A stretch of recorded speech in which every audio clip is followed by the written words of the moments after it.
I'm not afraid of getting lost in the forest. What scares me is finding a road that is not on the map. Because in the summer of 2018, that road my friend and I found led to the most terrifying thing I have ever seen in my life. After this incident, neither I nor my friend Liam ever entered the forest alone again. My name is Ryan. I was 20 years old when this happened. My best friend Liam and I went to the nearby Blackwood Forest almost every weekend. It was a large forest. People usually walked along the main trails, but we always loved to go deeper. One Saturday morning, we went to the forest again. The weather was clear, our phones were fully working, nothing seemed strange, at least for the first 2 hours. As noon approached, we saw a dirt road we had never seen before. The strange part was that we saw this road in an area we both knew very well, in a section we had been coming to for years, but there had never been such a road. Liam thought it was newly opened. I thought the opposite.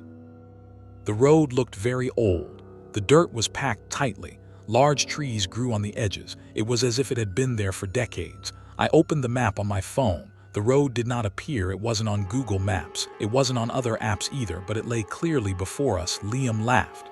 Map probably hasn't been updated. But for some reason I was anxious, because at the entrance of the road there was a rusted metal sign. The writing was almost completely faded. I approached and looked closer.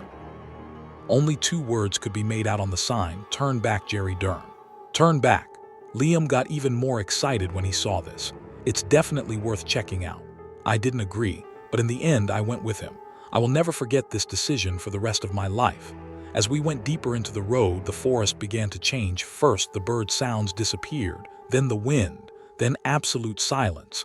It was so quiet that I could hear my own breathing. We walked for about 20 minutes. And suddenly we saw an old car among the trees. The car was covered in rust. It had no wheels, its windows were broken. But something strange caught my attention: the license plate. The date sticker on it read 1989. Liam approached and looked inside the car. Then his face went pale and he stepped back. "What happened?" I asked. He didn't answer. I approached too. And what I saw on the driver's seat froze my blood. There was an old camera on the seat, in a rotted condition. But the photograph placed next to the camera was completely intact. 3 people appeared in the picture: a man, a woman, and a boy about 10 years old. They were all smiling. But there was a sentence written on the back of the photo in red ink, as if added later: "Never found the road out." Liam and I looked at each other. Both of us wanted to turn back now. But at that moment we heard a sound coming from the depths of the forest, from afar, from very far away, as if a child was asking for help. Help. Liam froze, because when that voice came a second time it was already closer, and this time it was heard from among the trees. "Help me." Liam and I stood motionless for a few seconds. That voice came again. This time it was even closer. "Help me." The voice belonged to a child, but the strange part was that there was no emotion in it. No fear, no crying, no despair. It was just repeated with the same tone. It was as if someone was playing a recording over and over again. Liam looked between the trees and said, "Maybe someone really needs help." But I already wanted to go back. The photo in the car, the warning sign, and the road not showing on the map were strange enough. But Liam didn't listen. He started moving towards the direction the voice came from, and because I couldn't leave him alone, I followed after him. The forest was getting denser and denser. The tree branches blocked the sunlight. The weather suddenly turned cold. After walking for about 10 minutes, the voice stopped. It completely vanished. It was as if it had never existed. Liam looked around nervously. "It was just here." I didn't answer, because I had seen something else ahead. There was a small wooden house among the trees. More precisely, one of those old cabins used by hunters. Its windows were broken. Half of its roof had collapsed, but smoke was coming out of the chimney. We both stopped when we saw this. The house was a ruin. But someone was living inside. We approached slowly. The closer we got, the more my anxiety grew. There was a rusty mailbox next to the door. A name was written on it: Morgan Family. I never forgot this name, because a few minutes later we would see that name again. We approached the door and knocked. No answer came. Liam knocked again, still nothing. Then he pushed the door slightly. The door creaked open. It was dark inside. Old furniture, dusty walls, and a rotted floor could be seen. But the strangest thing was on the kitchen table. There was a plate on the table. There was food in it too. It was as if someone had been eating and left it unfinished just a few minutes ago. Liam said in a low voice, "Someone lives here." Right at that moment, the creaking of the wooden floor was heard from upstairs. Someone was walking. We both looked up, then came a second step, and a third. Someone was truly walking upstairs. I shouted, "Let's get out of here." Liam agreed now too. As we turned toward the door, my eyes caught a frame on the wall. It was an old family photo. In the picture, there was a man, a woman, and a boy about 10 years old. My blood ran cold. This was the family we saw in the car, the same people, the same picture. Only this time the picture looked new. There wasn't even any dust. Liam saw it too. We looked at each other. Then the footsteps coming from upstairs stopped. Absolute silence fell. And a few seconds later, a little child's voice came from upstairs. This time it was heard very clearly. "My father doesn't want you to see." Then a shadow appeared at the top of the stairs at the end of the hallway, a small silhouette of a child, and he was looking at us. The moment I saw the small silhouette standing at the top of the stairs, it felt as if all the blood drained from my body. It was so dark that we couldn't make out his face, but I could feel him looking at us. Liam was holding his breath. The child stood motionless for a few seconds, then slowly tilted his head to the side. His movement wasn't normal. A human neck shouldn't bend that much. Then he spoke again. "If my father finds out he woke up, he will be very angry." This time his voice sounded closer than before, even though he was standing at the top of the stairs. I grabbed Liam's arm and pulled him toward the door. He didn't object this time. We both started backing away slowly, keeping our eyes on the child. Suddenly, another sound was heard inside the house. Heavy footsteps. It was coming from deep within the upper floor. The floor creaked with every step. The steps were slow, but they sounded very heavy. It was as if a huge man was walking. Child's shadow turned his head behind the stairs. Then he looked at us and whispered.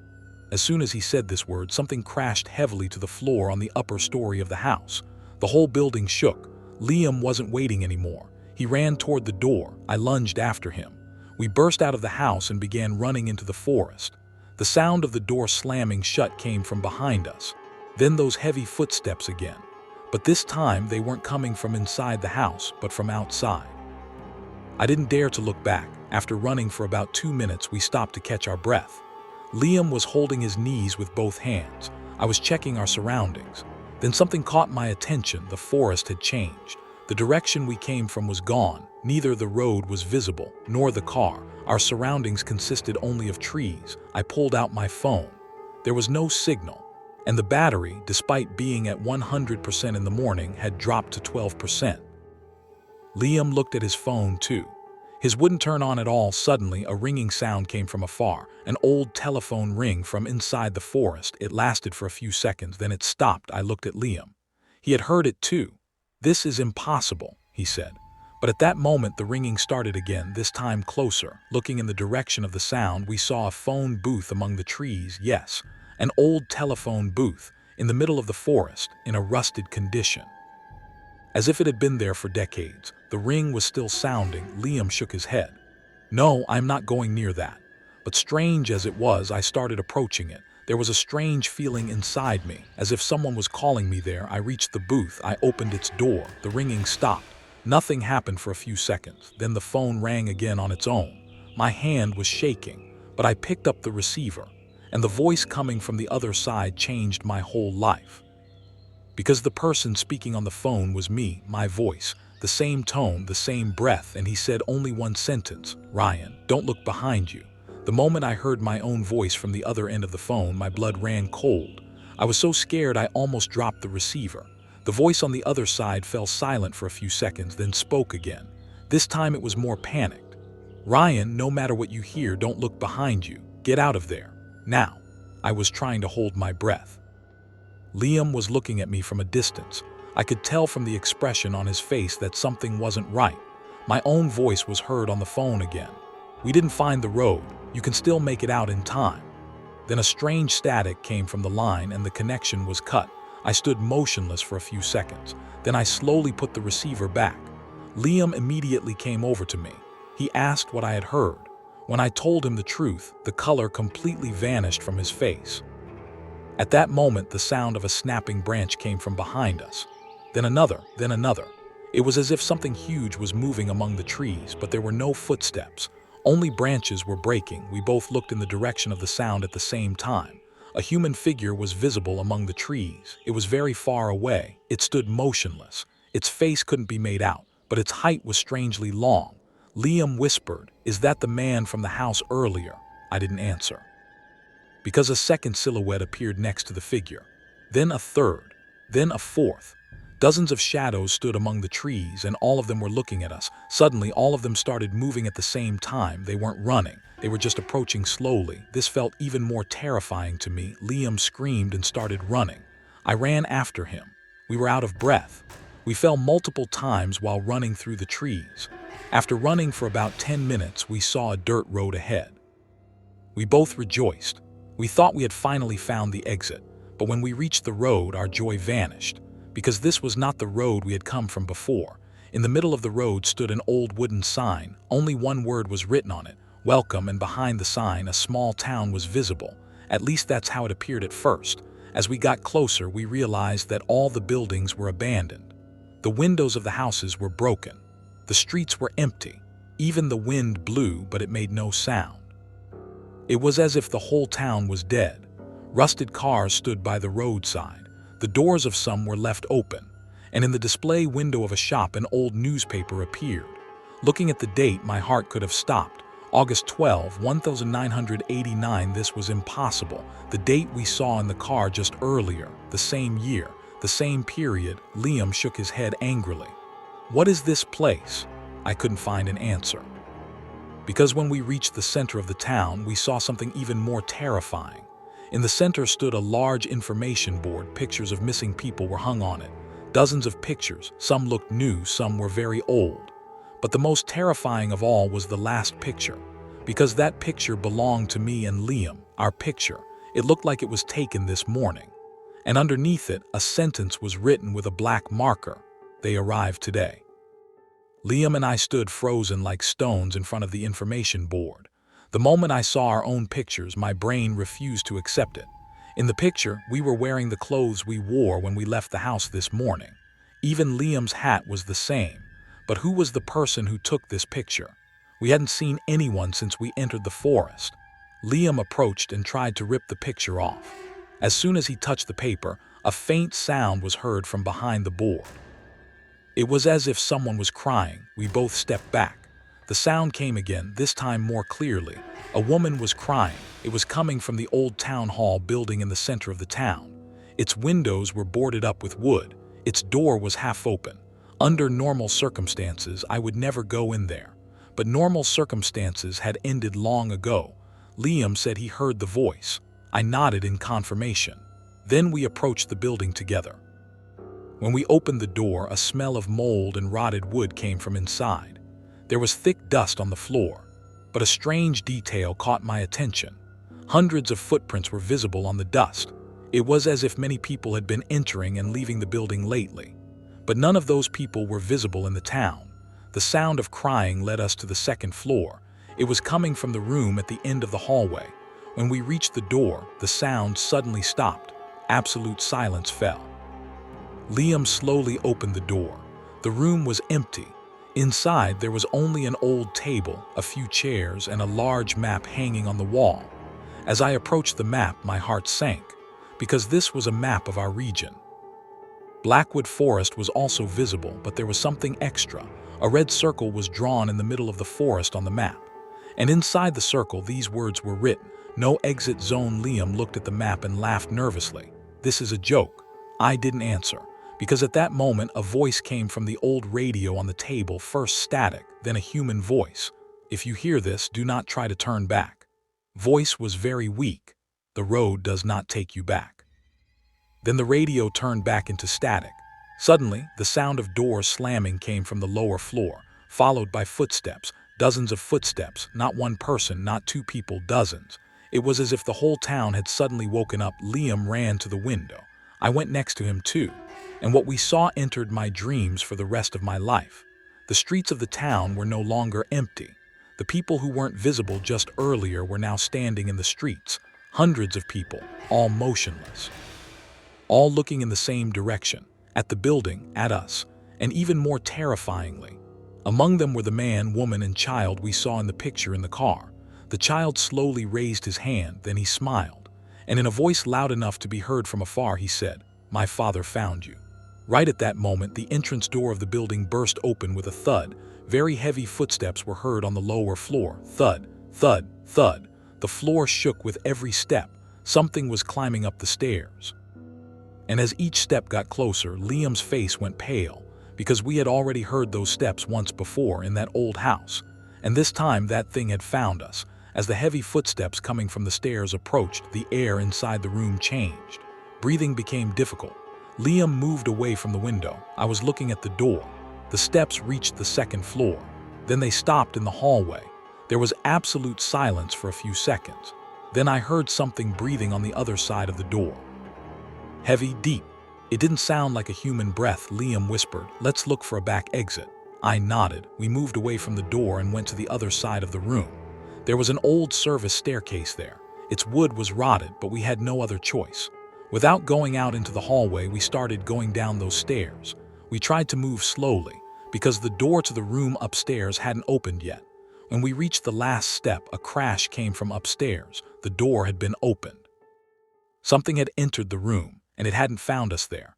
I will never forget the rage-filled roar that followed. The whole building shook. Liam and I started running. We found the back door and threw ourselves into the forest. Screams were coming from behind us. Human screams, children's voices, women's crying, all together. It was as if the whole town was following us. We ran for minutes inside the forest. We didn't know where we were going. We were just running. Then suddenly, the trees thinned out. A dirt road appeared ahead. This time it looked truly familiar. At the beginning of the road was a rusty sign, the same sign. Turn back this time. Without thinking about anything else, we stepped onto the road. About 10 minutes later, we saw our car. It was still standing by the roadside. Liam and I got into the car and locked the doors. Like Ethan's old pickup, the engine didn't start right away.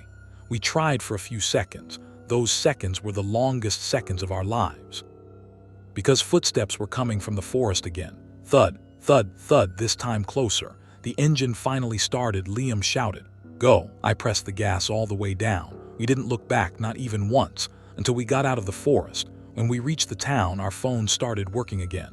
We looked at the clocks and we both froze, because we thought only 3 hours had passed since we entered the forest. But the date had changed. A date 2 days later appeared on the phones. 48 hours had disappeared. Neither I nor Liam could find an explanation for this. We told the police about the town. They said there was no such place in Blackwood Forest. We researched old maps. We found nothing. But the incident didn't end there. About 6 months later, Liam called me at night. His voice was shaking. He said he found an envelope in the mailbox. There was no sender on it. Inside, there was only a picture. In the picture, Liam and I were visible. We were standing in the center of the town. But that picture was a picture we had never taken, and on the back of it, a sentence was written, "Are still waiting." After this incident, Liam moved to another state. As for me, I never went to Blackwood Forest again. But sometimes at night, I wake up at 03:17, and a notification pops up on the screen of the phone sitting next to my bed, unknown number, and the message is always the same. Road is open again.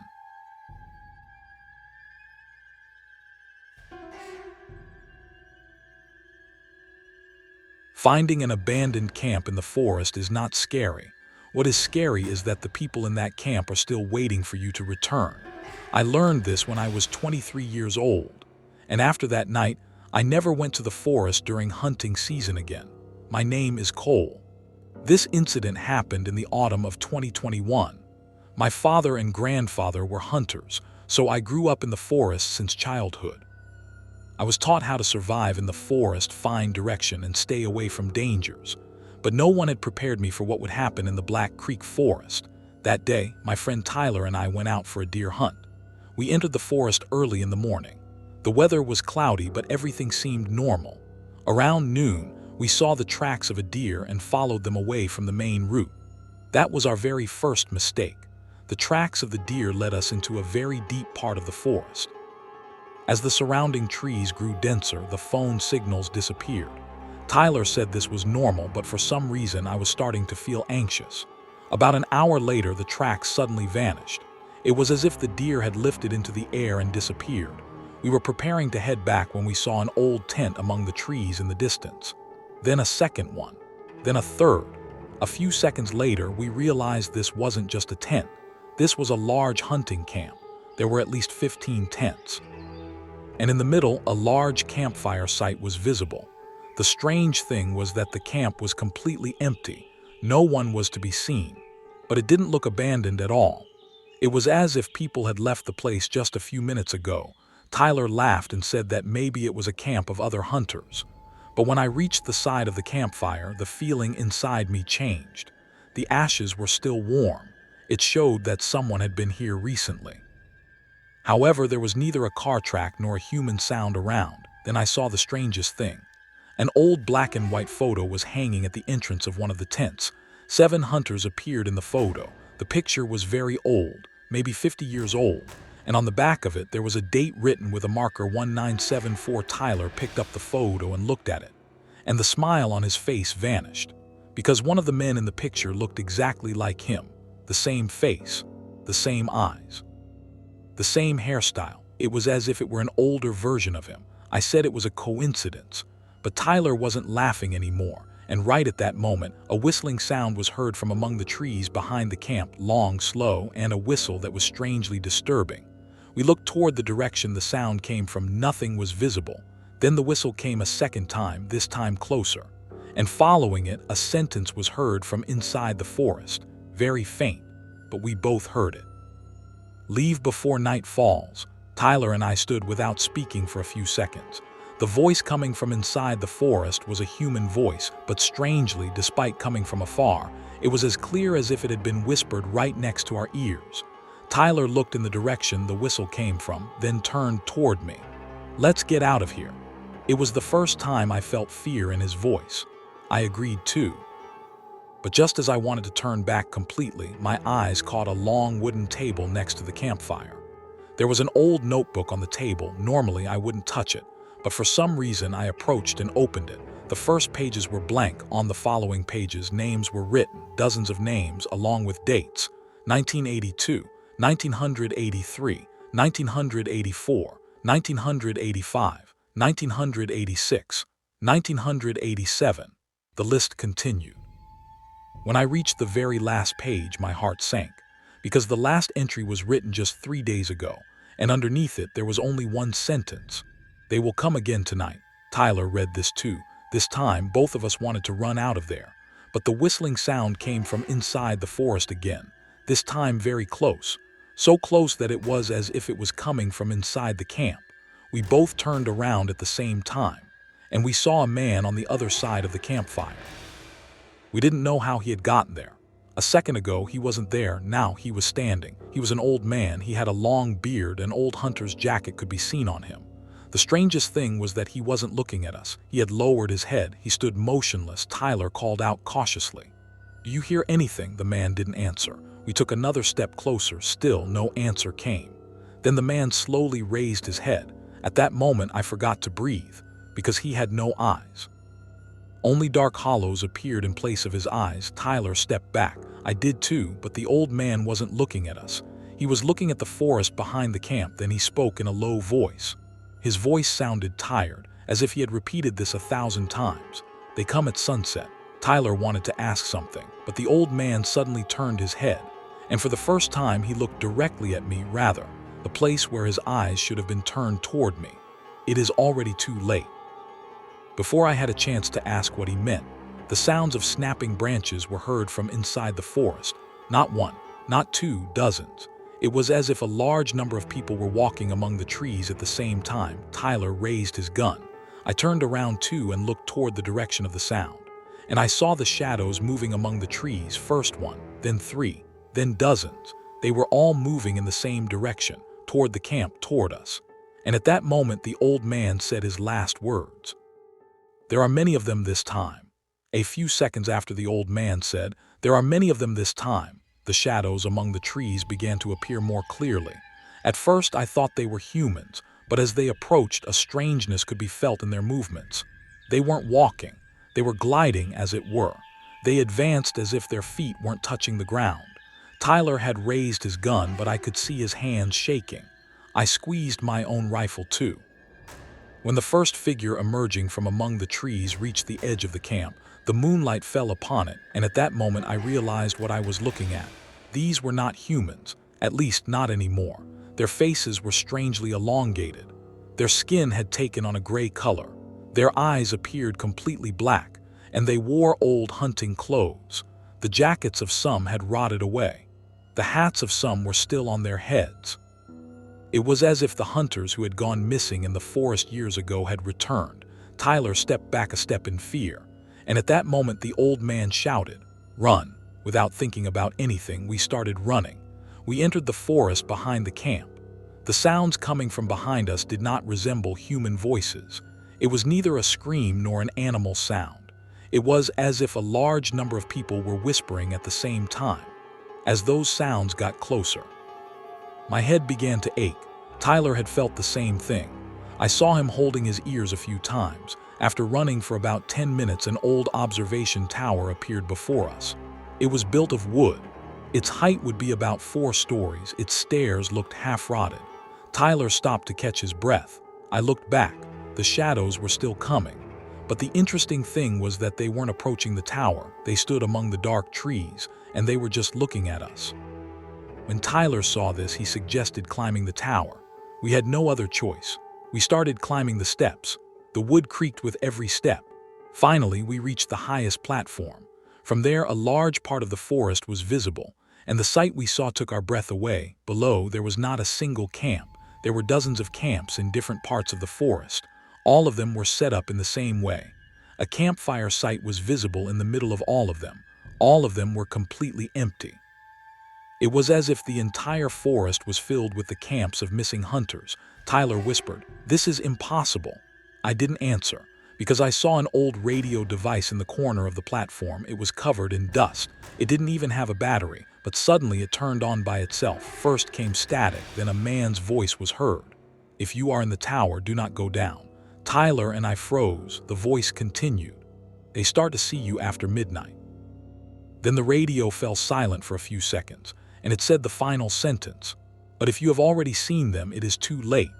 Radio turned off. Right at that moment, the creaking sound of wooden steps came from the lower part of the tower. Someone was climbing up. And this time, that thing had not stayed among the trees. The sound of the steps coming from the lower part of the tower got closer every second. Tyler and I held our breath and looked into the stairwell. The wood was creaking. Someone was truly climbing up, but they weren't visible. Only the footsteps were heard. Thud, thud, thud. Each step drew a little closer to the platform, then the sound stopped right beneath the top floor of the tower. A silence of a few seconds fell. I cautiously leaned forward and looked down. There was nothing. The steps looked empty. Tyler looked too. He didn't see anything either. Right at that moment, a voice came from behind us. "You have finally arrived." We both turned around. A man was standing on the other side of the platform. A second ago, he wasn't there. Now he was. He wore old hunter's clothes. A rusted rifle was slung across his shoulders. His face was full of wrinkles, but the most terrifying detail was his eyes. He had no eyes, just like the old man we saw at the camp, black hollows. The man looked at us quietly. Tyler raised his gun toward him. "Stay back." The man didn't react at all. He just turned toward the forest. Then he looked at the darkness below. "They have come earlier tonight." I wanted to ask what he meant, but suddenly movement started in the forest below. The shadows among the trees began to appear one by one, dozens of them, then hundreds. The whole forest was moving. Under the moonlight, their gray faces could be made out. All of them were looking at the tower, all of them. Not a single person was moving. They were just standing and waiting. Tyler whispered, "What do they want?" The old man answered, "Your place." He said these words. A cold chill ran through me. The man approached the edge of the tower, then he started speaking in a quiet voice. "In 1974, we came just like you, for hunting. There were 7 of us. We found the camp. Then we spent the night, and in the morning we couldn't find the way out." Photograph immediately came to my mind. 1974, the picture in the camp. The man continued, "Forest chooses new people every year." Tyler shook his head angrily. "This is impossible." The old man looked at him. We had said the same thing. Then whistling sounds rose from the forest at the same time, hundreds of whistles from every direction. It was as if the whole forest was breathing. The shadows below started moving, not slowly this time. They were running directly toward the tower. Tyler screamed and fired the gun.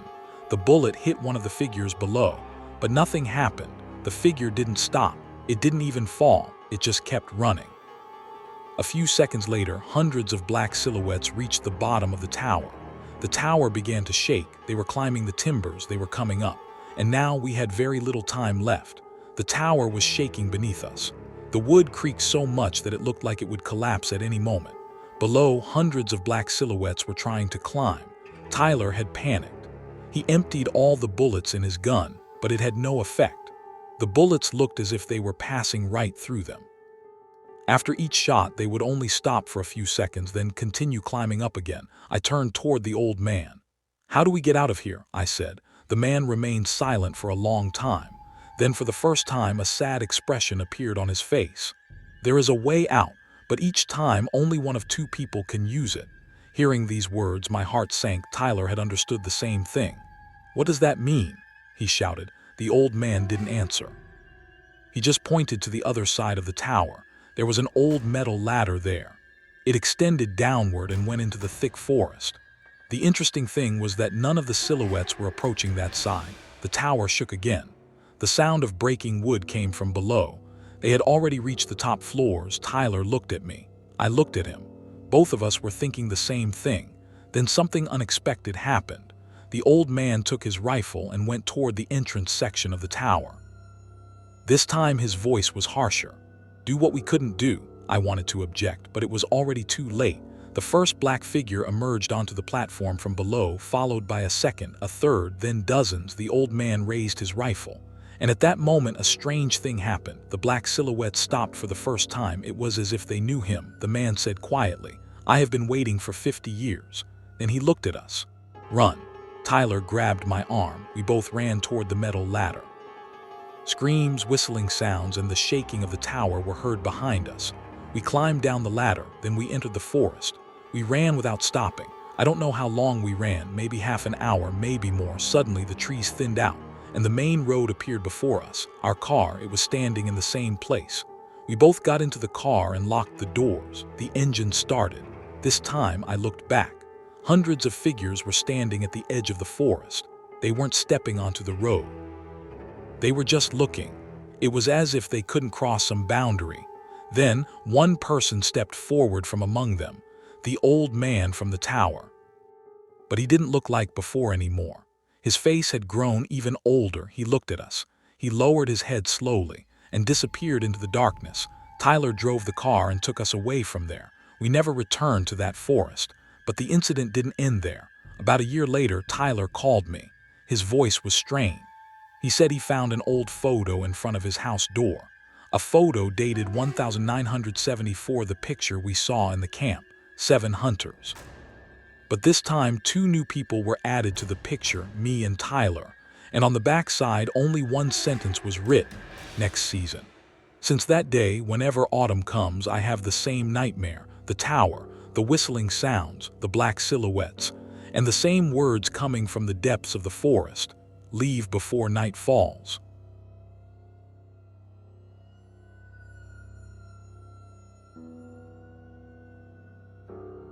Some people get lost in the forest, and some people are found in places where they should never have been lost.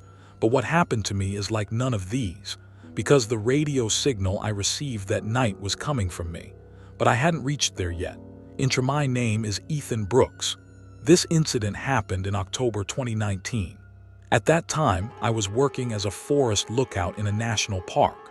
My job was simple. I monitored the forest for signs of fire, checked the observation towers, and transmitted information via radio. There was an old observation tower in the northern part of the park. The tower dated back to the 1970s and was no longer in use. It still appeared on official maps, but nobody went there. Even the old employees didn't like to talk about that tower.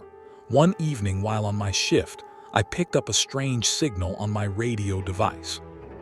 At first, it sounded like ordinary static. Then a man's voice was heard, "Don't come here." I quickly stepped closer to the radio. "Who is speaking?" There was a silence of a few seconds, then the same voice answered, "Ethan, If you hear this, don't come to the tower." My blood ran cold because that voice was my own voice. The moment I heard my own voice from the radio, all the sounds in the room vanished. I froze in front of the device for a few seconds. I thought it was some kind of joke. There were a few people working with me in the park, and sometimes we joked with each other. But the feeling inside told me this was no joke. I picked up the microphone and spoke again. "Who are you?" Static came from the device. Then my voice was heard again. This time it sounded more tired, as if he hadn't slept for days. "Time is short. Turn back before reaching the tower." I started getting angry. If this is a joke, it's not funny at all. A silence of a few seconds followed. Then the next words coming from the radio squeezed my heart. "If it were a joke, you would explain how I know about the scar on your right hand." My hand instinctively went to my right wrist, an old scar from when I fell off a bicycle at 10 years old. None of my coworkers knew about this. The room suddenly felt very cold. The voice came from the radio again. "Listen to me, Ethan. You will reach the tower at 23:17. At 23:21, you will hear the first sound. And at 23:26, it will already be too late." Then the connection was cut. I looked at the radio for a few minutes.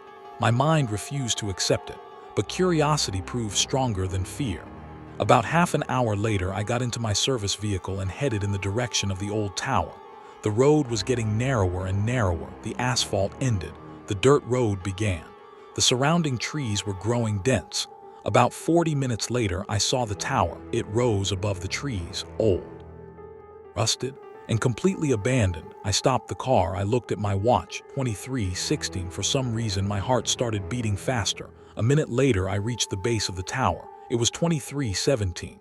The exact time the voice on the radio had said. It could be a coincidence. I tried to convince myself of that. I started climbing the steps. The tower was about 6 stories high. The metal steps creaked with every step. Finally, I reached the top platform. The inside of the tower was empty.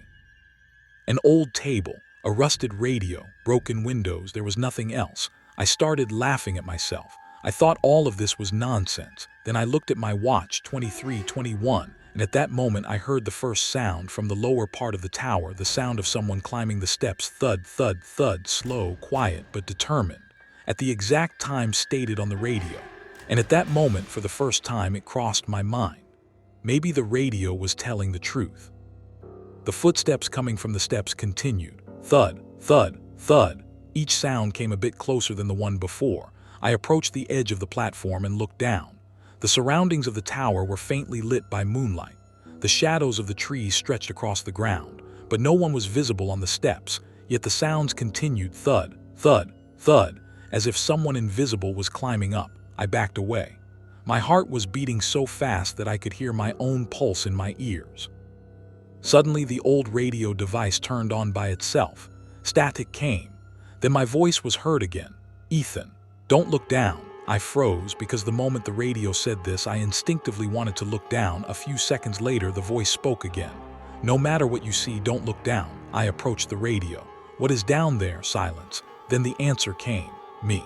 That word squeezed my heart. Right at that moment, the footsteps stopped. A deathly silence fell over the tower once more. Nothing happened for a few seconds. Then the sound of metal scraping came from the bottom section of the platform, as if someone was climbing the exterior part of the tower, not by the steps this time, directly up the outside of the tower. I backed into the center of the platform. I was staring at one of the dark windows. Suddenly, a hand appeared at the edge of the window, dirty, covered in blood. A human hand. Then a second hand. My breath caught. Someone was climbing up the exterior wall of the tower. I pulled out my gun. My hand was shaking. A few seconds later, a head appeared. And at that moment, I experienced the greatest fear of my life. Because that man was me, the same face, the same hair, the same uniform, even the small scar on my right cheek was the same. The thing behind the window looked at me and smiled, but there was no humanity in its smile. Then, looking through the window, it said in a low voice, "You have finally arrived." I backed away, and it slowly began climbing inside through the window. The voice from the radio suddenly screamed. Though the voice was my voice this time, there was despair in it. Make the mistake I made. I ran toward the door. But when I reached the entrance of the tower, I stopped, because the steps leading down were no longer visible. It was as if the lower part of the tower had been swallowed by darkness. Only an endless black void could be seen below, and behind me, that thing was approaching me with slow steps, and I was already beginning to understand. The voice on the radio was not from the future. He was another Ethan who had been left here before, and I was about to take his place. Behind me, the thing that looked like me was approaching step by step. I stood at the entrance of the tower, staring into the darkness below. The steps had vanished. In place of the metal staircase I had climbed just a few minutes ago, there was now only a seemingly endless black void. It was as if the lower part of the tower had been erased from reality. The static from the radio was heard again. Then my voice spoke. "Listen to me, Ethan, that is not you," I shouted, asking the radio what this was. An answer came immediately from the other side. I asked the same question. Footsteps behind me stopped. I turned around slowly. That thing was now standing a few meters away. The smile on its face was widening, but its eyes were completely black, as if there was nothing inside them. It looked at me, then it spoke in a quiet voice. "Ethan." I backed away, and it continued. "Do you want to get out of here?" I didn't answer, because hearing my own voice was driving me crazy. It took another step closer. "I have found the way out." Voice on the radio immediately screamed. "Don't listen to it." The air inside the tower suddenly changed. The metal walls began to vibrate. Whistling sounds came from the black void below. They resembled the whistles heard in the forest in Story 2. First a few sounds, then dozens, then hundreds. It was as if the whole forest had woken up. The thing that looked like me smiled. "They have chosen you." Hearing these words, the voice on the radio fell silent for a few seconds. Then it said in a low voice, "Because I couldn't run." I finally began to understand. The voice on the radio was the real Ethan years ago, or at another time. He had been trapped in this tower, and the one in front of me was no longer human. It was just something carrying my likeness. Suddenly, all the windows of the tower slammed open at the same time. A cold wind rushed inside, and thousands of voices coming from the forest screamed at once. The tower shook. One of the metal pillars snapped. I fell to the floor. The voice came from the radio one last time. "Ethan, look at the window." I raised my head. Far off in the forest, a faint light was visible, a car headlight. "My service vehicle," the voice on the radio continued. "That is the only way out." I stood up. But the thing that looked like me started moving too. It was fast this time, faster than human speed. Within a few seconds, it covered half the distance between us. I ran toward the window. I looked down. The height was fatal. But the thing left behind me was more terrifying. The last word was heard from the radio. "Jump now, or you will be the next voice." Hearing the final words from the radio, I had to make a decision. Behind me, the thing that looked like me was approaching rapidly. There were only a few meters left between us. I stepped onto the edge of the window. The height below meant death, but staying in the tower seemed worse. Without thinking for even a second, I threw myself into the void. The wind howled past my ears. The ground was approaching fast then. Nothing. When I opened my eyes, I found myself lying on the ground. It was raining, and the tower stood before me. But it looked different now, old, rotted, abandoned, as if no one had approached it for decades. I stood up. Every part of my body ached, but I was alive. I immediately ran toward my car. The headlights were still on. The engine started on the first try. I locked the doors and pressed the gas all the way down. A few minutes later, I came out of the forest road. When I reached the main highway, I looked back for the first time. The tower was no longer visible, as if it had never existed. I went straight home that night. I didn't sleep until morning. I was trying to pull myself out of the shock of what had happened. But the incident didn't end there. 2 days later, I went back to my workplace. I told the management about the tower. They looked at me strangely. Then they pulled out old documents from the archive, and they showed me a photo. The photo was from the year 1987, the old lookout crew. They were standing in front of the tower. 6 people appeared in the picture, but the last man caught my attention.